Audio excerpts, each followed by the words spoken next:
ce geste de toi viendra mon secours.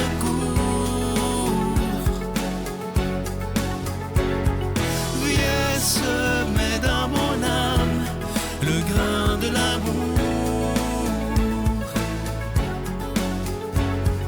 Je traverse un désert et je meurs de soif. Montre-moi le mystère qui garde la foi. Bon lundi, bienvenue à votre émission La Victoire de l'amour. J'espère que vous allez bien ce beau lundi du mois de juillet. Aujourd'hui, je vais vous raconter ce beau moment que j'ai vécu le mois dernier. Vous savez qu'on était en pèlerinage avec un groupe d'une centaine de personnes en Italie et j'ai eu cet immense privilège pour une deuxième fois de rencontrer le Saint-Père, le pape François. Et vous allez voir la photo à l'instant. Je dois vous dire que ça a été des moments extrêmement émouvant pour moi. Et je vais vous raconter quelque chose que j'ai dit à personne. Personne autour de moi. C'est qu'avant cette rencontre-là, je vivais des moments assez difficiles. On connaît la situation économique mondiale présentement. On voit l'inflation. Il y a des gens qui ont plus de difficultés à faire des dons et tout ça. Et à un moment donné, dans ma réflexion, et ça, je vous promets que c'est vrai, là, je me suis même dit, il est peut-être temps que j'abandonne. J'y ai pensé vraiment. Et parce qu'à un moment donné, je ne peux pas ramer tout seul. Hein? Et ça, vous le savez. Et j'ai vécu un moment de découragement, je dois vous le dire. C'est très franc, j'en suis même ému quand je vous en parle. Mais le Seigneur, c'est exactement ce qu'il fait. Moi, c'est ça qui me dépasse dans la foi. C'est lorsqu'on vit des moments plus difficiles, il nous arrive souvent des cadeaux. Et je dois vous dire que cette rencontre avec le pape François a été beaucoup plus déterminante que je m'attendais, je vous le dis. Et je me souviens, lorsqu'il s'approchait de moi, je sentais sa bonté, sa bienveillance. Et il est arrivé près de moi, il m'a béni, on s'est donné la main, je lui ai même donné mes 2 derniers livres, et il m'a dit que le Seigneur te protège. Et je ne sais pas ce qui s'est passé à ce moment-là. Je savais que je rencontrerais le pape, je le savais depuis quelque temps.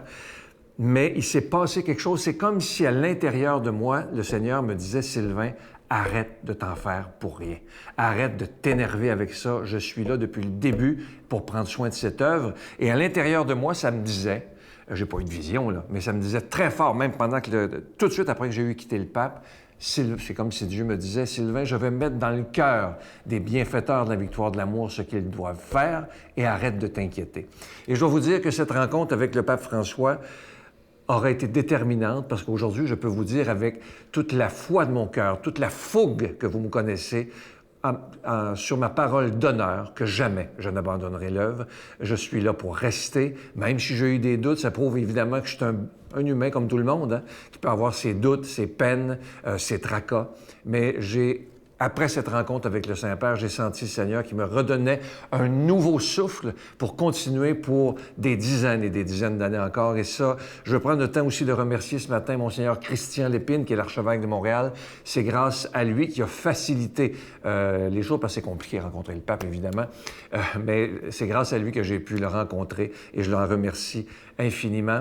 Et juste de savoir, je me souviens lorsque le Saint-Père m'a béni, ça m'a tellement touché, si vous saviez comment. Je me suis senti privilégié d'être à côté de lui, évidemment, de lui serrer la main. Et si vous saviez, quand on a la chance d'être face à face avec lui, ses yeux qui sont absolument magnifiques. Et quelqu'un me demandait dernièrement, un ami, dit, quelle phrase tu pourrais résumer quand tu l'as rencontré pour une deuxième fois? Il y a 2 mots qui me viennent. C'est un homme de paix et tellement bienveillant. On sent qu'il aime chaque personne qu'il rencontre. Et Dieu sait qu'il rencontre du monde dans une journée. Mais lorsqu'il est avec une personne, il est avec cette personne-là. Alors, je rends grâce à Dieu ce matin d'avoir rencontré le Saint-Père. Notre Père qui es aux cieux, que ton nom soit sanctifié, que ton règne vienne, que ta volonté soit faite sur la terre comme au ciel. Donne-nous aujourd'hui notre pain de ce jour. Pardonne-nous nos offenses, comme nous pardonnons aussi à ceux qui nous ont offensés. Et ne nous laisse pas entrer en tentation, mais délivre-nous du mal, car c'est à toi qu'appartiennent le règne, la puissance et la gloire pour les siècles des siècles. Amen. Je continuerai à croire, même si tout le monde perd espoir.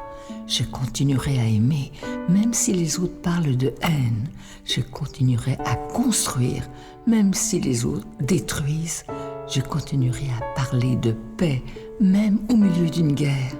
Je dessinerai des sourires sur des visages en larmes et je tendrai les bras à ceux qui se sentent épuisés. Oui, je continuerai à croire.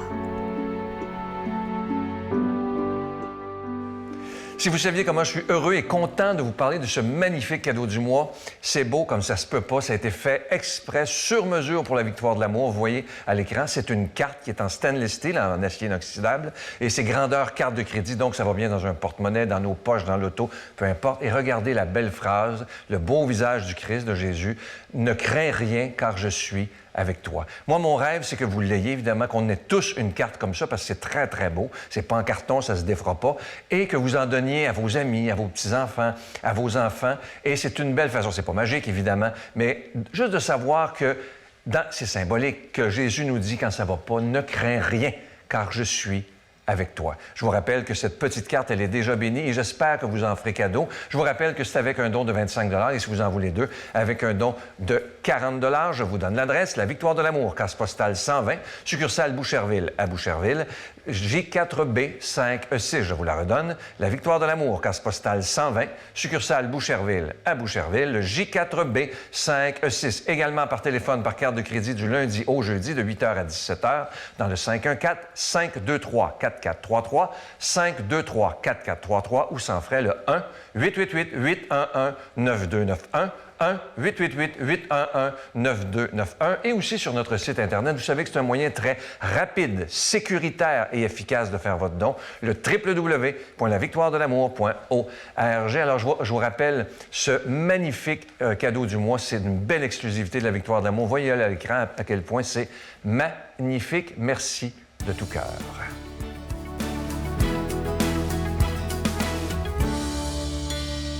Mon Dieu, donnez-moi la sérénité d'accepter les choses que je ne peux changer, le courage de changer les choses que je peux et la sagesse d'en connaître la différence. Amen. Aujourd'hui, la parole de Dieu est commentée par notre ami, le bon Père Michel Marie de Paris.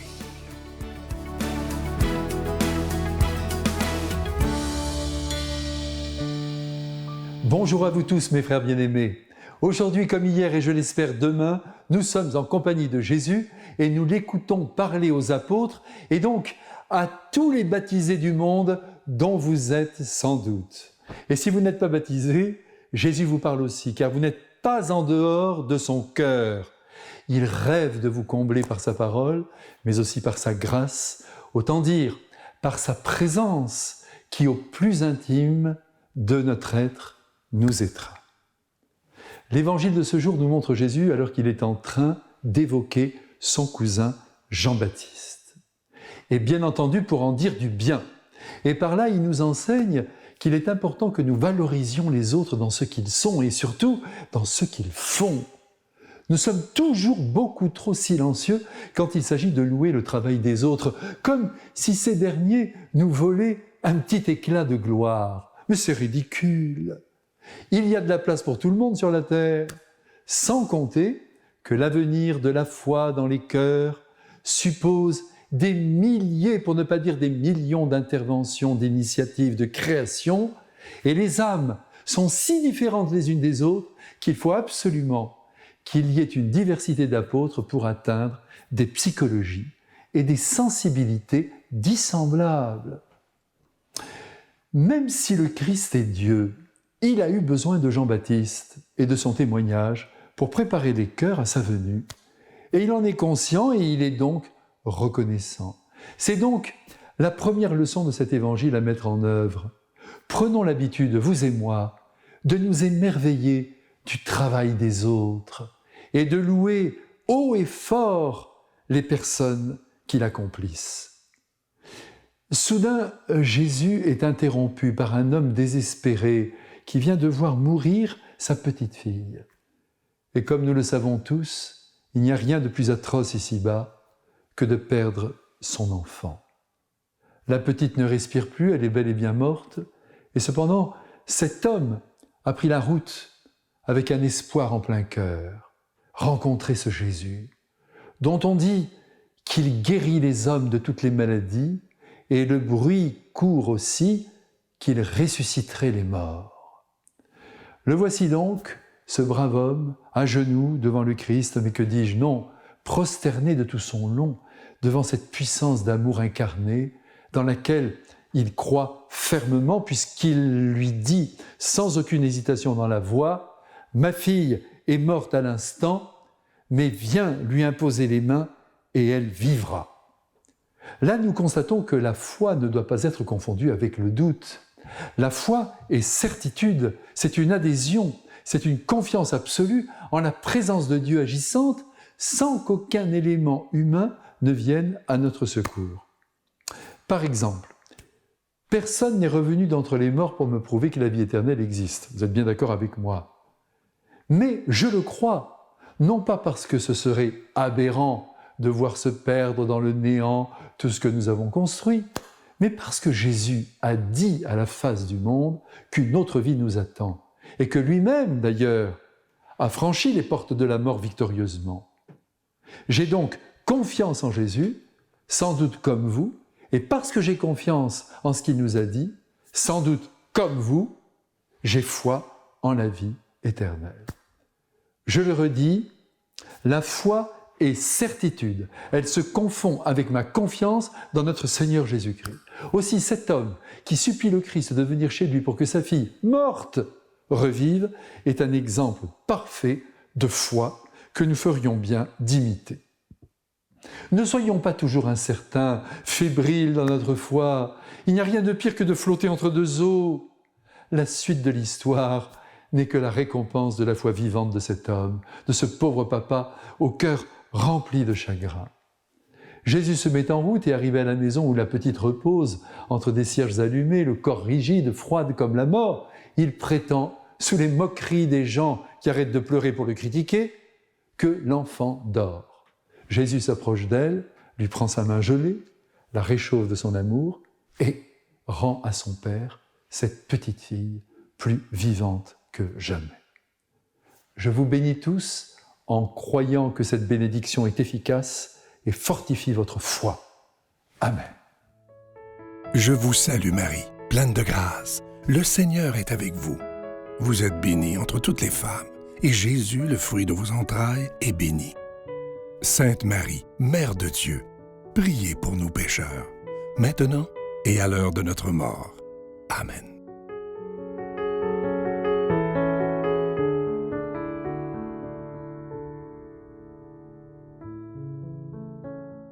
Si vous saviez comment je suis content de vous présenter, là, je l'ai en main, cette belle carte qui est absolument magnifique. Et c'est inscrit dessus, vous allez la voir à l'écran. Ne crains rien car je suis avec toi. Le visage de Jésus qui est absolument extraordinaire. Et vous voyez, c'est vraiment en stainless steel et c'est la même grandeur qu'une carte d'affaires ou une carte de fidélité ou une carte de crédit. Et c'est magnifique de porter ça sur soi parce que c'est comme, vous savez, il y a beaucoup de gens parmi vous, à peu près tout le monde, je pense, dans leur portefeuille ou dans leur sacoche, ont une photo des petits-enfants, photo de leur mari, de leurs enfants, bon, etc. Et lorsqu'on portera cette carte-là, qui est absolument magnifique, c'est comme porter justement la photo de quelqu'un qu'on aime et qu'on apprécie. Je vous rappelle que cette carte, elle est déjà bénie. Pour moi, je vous le dis, là, c'est le plus beau cadeau qu'on a eu depuis les 29 dernières années. C'est original. Moi, j'avais jamais vu ça. C'est de toute beauté. Ça a été fabriqué spécialement pour la victoire de l'amour. Vous verrez ça nulle part ailleurs. Alors, je vous rappelle ce qui est écrit sur cette carte. Ne crains rien, car je suis avec toi. Moi, j'espère que vous allez donner ça à vos enfants, à vos petits-enfants. Donnez-le en cadeau, parce que c'est quelque chose qui est rassurant. De l'avoir sur soi, c'est pas magique, mais ça nous rappelle que dans la vie, nous ne sommes jamais seuls. Je vous souhaite la plus belle des journées. À bientôt. Bye. Comment gérer la colère avec Christine Michaud. Je sais que c'est plus facile à dire qu'à faire, mais quand ça monte, avant justement de faire des dommages, de dire hey, « je peux-tu respirer un peu? » Je pense que ton « que ferait l'amour » te sert à ça. Je n'oublierai jamais d'où je suis partie, où mon cœur a pris mes chants.